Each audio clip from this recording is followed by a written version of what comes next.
Hello everyone, আসসালামু আলাইকুম। মাঝ রাতে যখন আমাদের রামেন খাওয়ার ক্রেভিংস উঠে, তখন দেরি না করে রামেনটা বানিয়ে ফেললাম।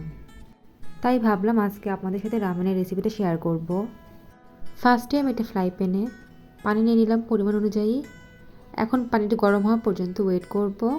আমাদের পানিটা গরম হয়ে এসেছে। এখন আমি রামেনের নুডলসটা দিয়ে দিলাম। এইটা আমি সিদ্ধ হওয়ার পর্যন্ত ওয়েট করব। রামেন বানানোটা অনেক ইজি। আপনারা কোনো ঝামেলা ছাড়াই এই রামেনটা বানাতে পারবেন খুব অল্প টাইমের ভিতরে। আমাদের নুডলসটি প্রায় বয়েল হয়ে এসেছে। আমি হালকা করে একটু এটা ছাড়িয়ে নিলাম। এটা বয়েল হতে আপনাদের 7 থেকে 8 মিনিটের মতন লাগবে।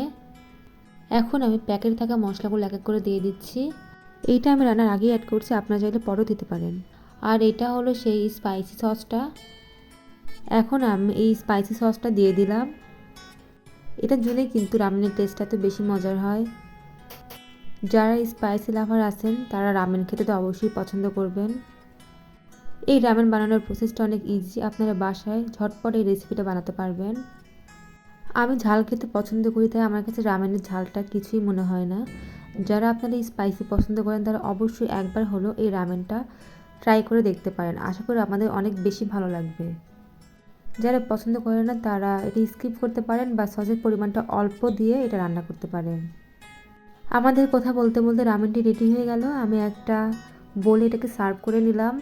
আমি টপিংস হিসেবে ব্যবহার করেছি আগে থেকে ভেজে রাখা চিকেন। এটাতে আদা রসুন এবং লবণ দিয়ে হালকা করে ভেজে নেওয়া হয়েছে। আর দিয়ে নিয়েছি বয়েল এগ। কথা বলতে বলতে আমাদের রামেন রেডি। আপনারা বাসায় অবশ্যই একবার হলো এই রামেনের রেসিপিটা ট্রাই করে দেখতে পারেন। আশা করি আপনাদের অনেক বেশি ভালো লাগবে। আজকের ভিডিও এই পর্যন্তই। আল্লাহ হাফেজ।